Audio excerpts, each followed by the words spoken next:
Given the IELTS speaking test, how would you answer the question, do you work or study? I could just answer this by saying, I work, but that answer is not going to achieve a high score in the IELTS test. So, in this episode, I'm going to give you multiple suggestions for ways that you can expand your answer and achieve a higher score, with a specific focus on answering the question from the perspective of being a student.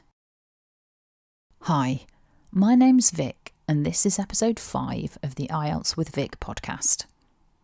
You'll find the links to my YouTube channel and blogs in the show notes, so make sure to check those out later. And if you want a free copy of the podcast transcript, then head over to my IELTS blog to request it.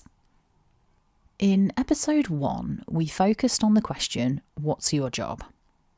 In that episode, I said I would return to the topic of how to answer that question if you are a student, and that's going to be our main focus today.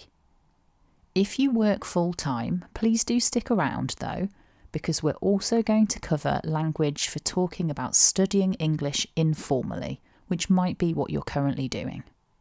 First, it's important to note the grammar used in this question. Do you work or study uses present simple grammar. The question is trying to gather information that is relevant around now, a general truth about now. So, the simple answer would be I work or I study. Both of these answers mimic the present simple grammar. However, we really need to expand our answer if we want a high score on the speaking test. So let's consider some options. Remember, if you currently work, there are lots of useful phrases in episode 1, so don't forget to review that later if you need a refresher. For now though, let's focus on different ways of talking about being a student. Much like with work, we can talk about being a full-time student or a part-time student. Both of these labels imply that you are formally enrolled with some kind of educational organisation. That could be a school, college, university, or private education provider. For example, I'm a full-time student at high school.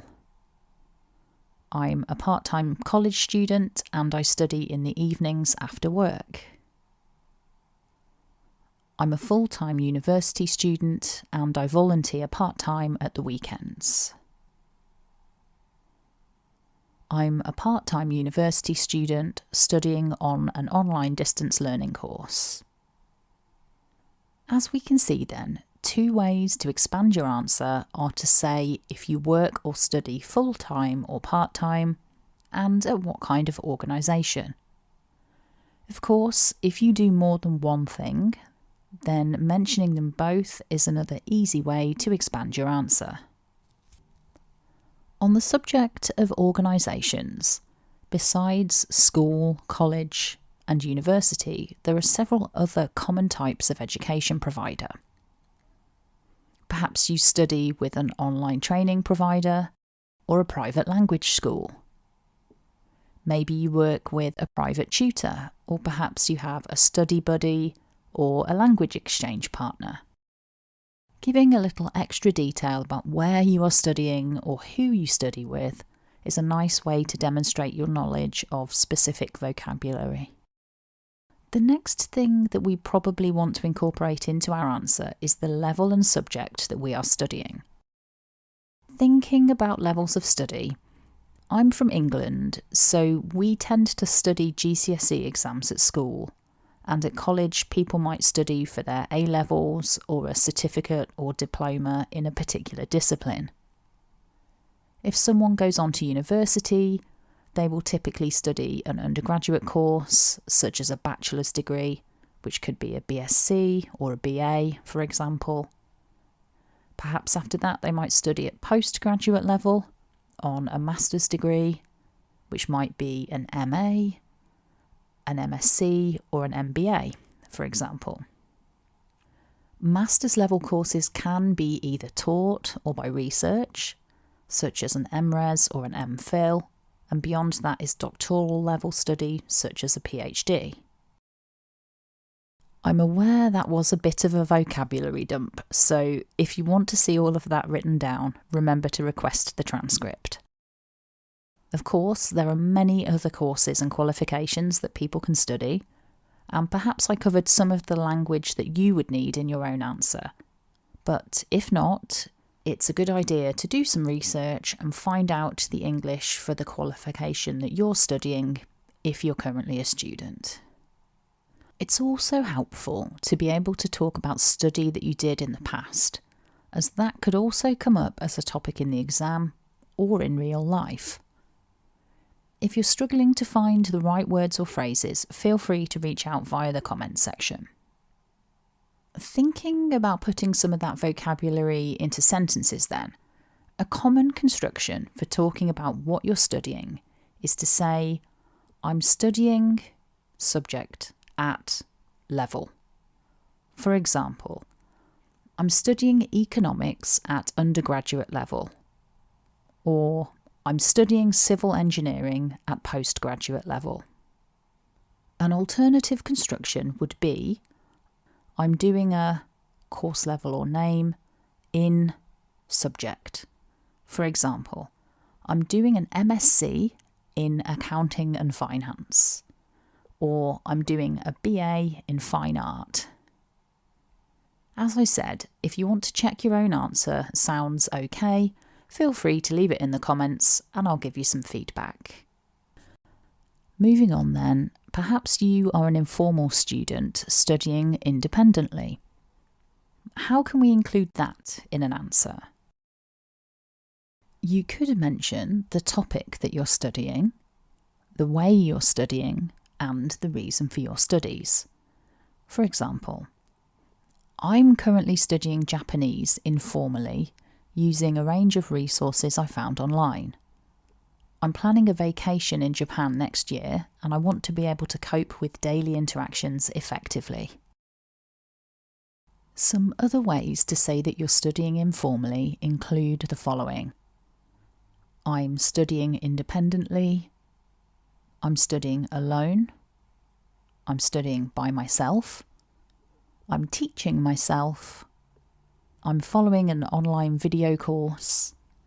I'm learning in my spare time by listening to podcasts. I could have also expanded my earlier answer about learning Japanese by talking about the type of resources I'm using. For example, I have downloaded lots of free language learning podcasts and have signed up to a great website with lessons from native speaker teachers. I've got a grammar book too, as I find it easier to learn a language if I can try to understand the grammar rules.